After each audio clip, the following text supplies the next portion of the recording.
IPL 2025లో భాగంగా లక్నో బెంగళూరు జట్ల మధ్య 59వ ఐపీఎల్ మ్యాచ్ లక్నోలోని ఎకానా స్టేడియం వేదికగా జరగనుంది. పాయింట్స్ టేబుల్ ప్రకారం ప్రస్తుతం బెంగళూరు జట్టు 2వ స్థానంలో ఉండగా లక్నో జట్టు 6వ స్థానంలో కొనసాగుతోంది. ఇప్పటికే ప్లే ఆఫ్స్లో బెంగళూరు జట్టు బెర్త్ కన్ఫర్మ్ చేసుకోగా లక్నో జట్టుకు ఈ మ్యాచ్ గెలిస్తేనే ఆ జట్టుకు ప్లే ఆఫ్స్ అవకాశాలు సజీవంగా ఉంటాయి. ఒకవేళ లక్నో గనక ఈ మ్యాచ్లో ఓడిపోతే ఆ జట్టు ప్లే ఆఫ్స్ రేస్ నుండి తప్పుకుంటుంది. ఇటువంటి పరిస్థితుల్లో ఈ మ్యాచ్లో లక్నో జట్టు ఓడిపోవాలని ప్లే ఆఫ్స్ బెర్త్ కోసం పోటీ పడుతున్న ఢిల్లీ, ముంబై, పంజాబ్ అలానే కోల్కతా జట్లు బలంగా కోరుకుంటున్నాయి.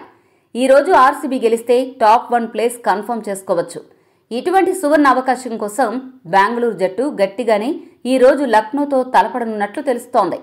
ఇక పిచ్ చూసుకుంటే ఎకానా స్టేడియంలో భారీ స్కోరు సాధించడం కష్టంగా ఉంటుంది. బ్యాటర్లు చాలా జాగ్రత్తగా బ్యాటింగ్ చేయాలి.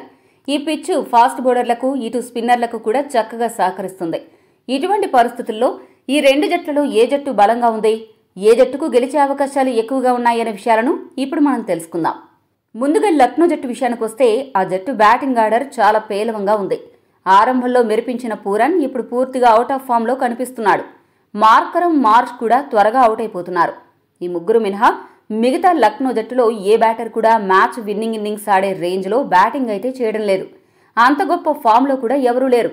అదే సమయంలో లక్నో జట్టు బౌలింగ్ కూడా మరీ అంత గొప్పగా అయితే లేదు. జట్టులో ఉన్న బౌలర్లు ప్రతి మ్యాచ్లో అయితే నిలకడగా బౌలింగ్ చేయడం లేదు. ముఖ్యంగా ఫాస్ట్ బౌలర్లు ఒక్కోసారి ఒక్కోలా బౌలింగ్ చేస్తున్నారు. దీంతో ఆ జట్టుకి ఇది కాస్త ఇబ్బందిగా మారింది. మొత్తంగా చూస్తే లక్నో జట్టు నిండా లోపాలు చాలా కనిపిస్తున్నాయి. ఇన్ని లోపాలను దాటుకుని ఈ మ్యాచ్లో బెంగళూరు జట్టును ఎలా అడ్డుకుంటుంది అనేది ఆసక్తికరంగా మారింది.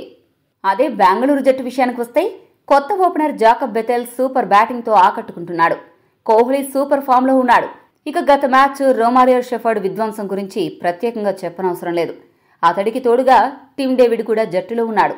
ఆర్సీబీ బ్యాటింగ్లో ఒకే ఒక్క లోపం ఏంటంటే బెంగళూరు కెప్టెన్ రజిత్ పాటీదార్ ఆరంభంలో బాగా ఆడినా గత కొన్ని మ్యాచ్ల్లో ఫెయిల్ అవుతున్నాడు. మరి ఈ మ్యాచ్లోనైనా తిరిగి తన ఫామ్ను అందిపుచ్చుకుంటాడేమో వేచి చూడాలి. ఇక తాజా సమాచారం ప్రకారం దేవదత్ పడిక్కల్ గాయం కారణంగా ఈ సీజన్ ఐపీఎల్లో మిగతా అన్ని మ్యాచ్లకు దూరమయ్యాడు. అతడి స్థానంలో మయాంక్ అగర్వాల్ జట్టులో చేరబోతున్నాడు. అదే బెంగళూరు బౌలింగ్ విషయానికి వస్తే గత మ్యాచ్లో భుజం గాయం కారణంగా జట్టుకు దూరమైన హజల్వుడ్ ఈ మ్యాచ్కు అందుబాటులో ఉంటాడా లేదా అనేది వేచి చూడాలి. ఇక్కడ గమనించవలసిన విషయం ఏంటంటే హజల్వుడ్ స్థానంలో వచ్చిన లుంగి ఎంగడి కూడా గత మ్యాచ్లో సూపర్ బౌలింగ్ ప్రదర్శనతో ఆకట్టుకున్నాడు. బెంగళూరు జట్టుకు మంచి స్పిన్నర్లు కూడా అందుబాటులో ఉన్నారు. ఒక్క మాటలో అన్ని విభాగాలలో బెంగళూరు జట్టు పటిష్టంగా ఉంది. ప్రస్తుతం ఉన్న పరిస్థితుల్లో రెండు జట్లలోని అన్ని విభాగాలను గనుక పరిశీలించినట్లయితే స్పిన్ బౌలింగ్లో రెండు విభాగాలు సమఉజ్జీలుగా ఉన్నప్పటికీ ఫాస్ట్ బౌలింగ్లో అలానే బ్యాటింగ్ విభాగంలో బెంగళూరు జట్టు చాలా ముందంజలో ఉంది. కాబట్టి ఈ మ్యాచ్లో బెంగళూరు జట్టు గెలిచే అవకాశం 70% ఉండగా లక్నో జట్టు గెలిచే అవకాశం 30% ఉంది. మరి మీ దృష్టిలో ఈ మ్యాచ్లో ఏ జట్టు గెలుస్తుంది అని భావిస్తున్నారో కామెంట్ చేయండి. మరిన్ని స్పోర్ట్స్ అప్డేట్స్ కోసం మా ఛానల్ని సబ్స్క్రైబ్ చేసుకోండి.